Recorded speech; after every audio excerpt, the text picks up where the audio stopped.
ನಮಸ್ಕಾರ ಸ್ನೇಹಿತರೆ. ಈ ಒಂದು ಪುಟ್ಟ ಗಂಟನ್ನು ಕಟ್ಟೋದ್ರಿಂದ ನಿಮಗೆ ಹಣಕಾಸಿನ ಸಮಸ್ಯೆ ಇದ್ದರೆ ಅದು ದೂರ ಆಗುತ್ತೆ. ಕೇವಲ ಒಂದು ಪುಟ್ಟ ಗಂಟು ಅಂತಲೇ ಹೇಳ್ಬೋದು.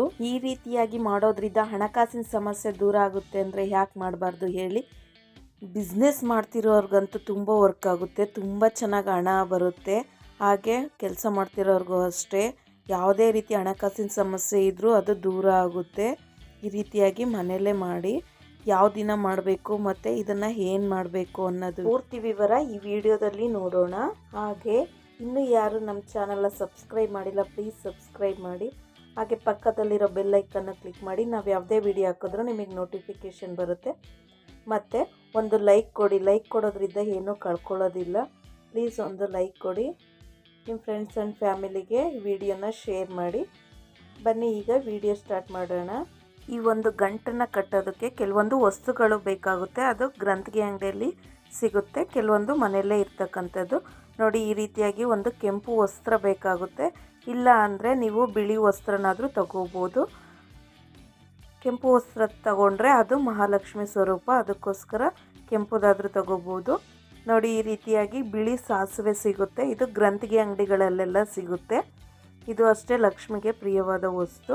ಒಂದು ಅರ್ಧ ಮುಷ್ಟಿಯಷ್ಟು ಬಿಳಿ ಸಾಸಿವೆನ ತಗೋಬೇಕು. ಮತ್ತು ಲವಂಗನ ತಗೋಬೇಕು, 3 ಲವಂಗ ಹಾಕ್ಕೋಬೇಕು.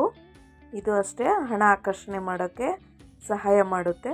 ಹಾಗೆ ಸ್ವಲ್ಪ ಪಚ್ಚ ಕರ್ಪೂರ ಅಂತ ಸಿಗುತ್ತೆ, ಇದನ್ನು ಹಾಕ್ಕೋಬೇಕು. ಈ 3 ಹಾಕ್ಕೊಂಡು ಗಂಟು ಕಟ್ಕೋಬೇಕು. ಇದಕ್ಕೆ ಕೆಂಪು ದಾರನೇ ಹಾಕಬೇಕು. ನೀವೇನಾದರೂ ಬಿಳಿ ಬಟ್ಟೆಯಲ್ಲಿ ಕಟ್ತಾಯಿದ್ರು ಅಷ್ಟೇ, ಕೆಂಪು ದಾರದಿದ್ದನೇ ಇದನ್ನು ಕಟ್ಟಬೇಕು. ಈ ರೀತಿಯಾಗಿ ವಸ್ತುವನ್ನು ಇಟ್ಕೊಂಡು ಸಂಕಲ್ಪ ಮಾಡ್ಕೋಬೇಕು. ನಮ್ದು ಯಾವುದೇ ರೀತಿ ಹಣಕಾಸಿನ ಸಮಸ್ಯೆ ಇದ್ದರೂ ದೂರ ಮಾಡು ಅಂತಂದು ಹೇಳ್ಬಿಟ್ಟು ಮನೆ ದೇವರನ್ನು ನೆನೆಸ್ಕೊಂಡು ಸಂಕಲ್ಪ ಮಾಡಿಕೊಂಡು ಈ ರೀತಿಯಾಗಿ 3 ಗಂಟನ್ನು ಹಾಕಬೇಕು. ಈ ಒಂದು ಪೂಜೆ ಮಾಡಬೇಕಾದ್ರೆ ಶನಿವಾರ ಅಮಾವಾಸ್ಯೆ ಬಂದರೆ ತುಂಬ ವಿಶೇಷ. ಹಾಗೆ ಸ್ವಾತಿ ನಕ್ಷತ್ರ ಬಂದರೆ ಅಷ್ಟೇ ಹಣಕಾಸಿಂದ ಯಾವುದೇ ರೀತಿಯಾಗಿ ನೀವು ಪೂಜೆ ಮಾಡೋದು, ಯಾರಿಗಾದ್ರೂ ಸಾಲ ಕೊಡೋಂಗಿದ್ರು ಅಷ್ಟೇ, ಸ್ವಾತಿ ನಕ್ಷತ್ರ ಬಂದಿದ್ದ ದಿನ ಈ ರೀತಿಯಾಗಿ ನೀವು ಪೂಜೆ ಮಾಡೋದ್ರಿಂದ ಹಣಕಾಸಿಂದ ಯಾವುದೇ ರೀತಿಯಾಗಿ ತೊಂದರೆ ಇದ್ದರೂ ಅದರಿಂದ ಮುಕ್ತಿ ಶನಿವಾರ ಸ್ವಾತಿ ನಕ್ಷತ್ರ ಬರೋದು ತುಂಬ ಅಪರೂಪ. ಅಂಥ ದಿನಗಳು ಬಂದಿದ್ದರೆ ನೀವು ಈ ರೀತಿಯಾಗಿ ಪೂಜೆ ಮಾಡ್ಕೊಳ್ಳಿ, ತುಂಬ ಒಳ್ಳೆಯದು.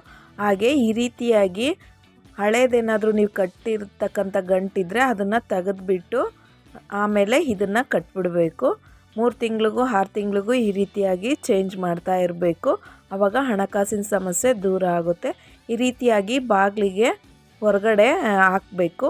ನೀವು ಫ್ರಂಟಿಗಾದರೂ ಹಾಕ್ಬೋದು, ಇಲ್ಲಾಂದರೆ ಒಂದು ಸೈಡಿ ಮೂಲೆಗಾದ್ರೂ ಹಾಕ್ಬಿಟ್ಟು ಈ ರೀತಿಯಾಗಿ ಆ ಗಂಟನ್ನು ಕಟ್ಟಿರ್ತಕ್ಕಂಥದ್ದನ್ನು ಹಾಕಿ ಪೂಜೆ ಮಾಡಬೇಕು. ಡೈಲಿ ನೀವು ದೀಪ ಹಚ್ಚಿ ಪೂಜೆ ಮಾಡಬೇಕಾದ್ರೆ ಅದಕ್ಕೆ ಊದುಗಡ್ಡಿ, ಧೂಪ, ದೀಪ ಎಲ್ಲನೂ ತೋರಿಸಿ ಪೂಜೆ ಮಾಡಬೇಕು.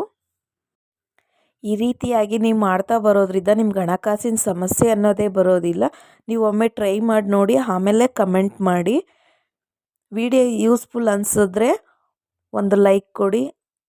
Thank you for watching.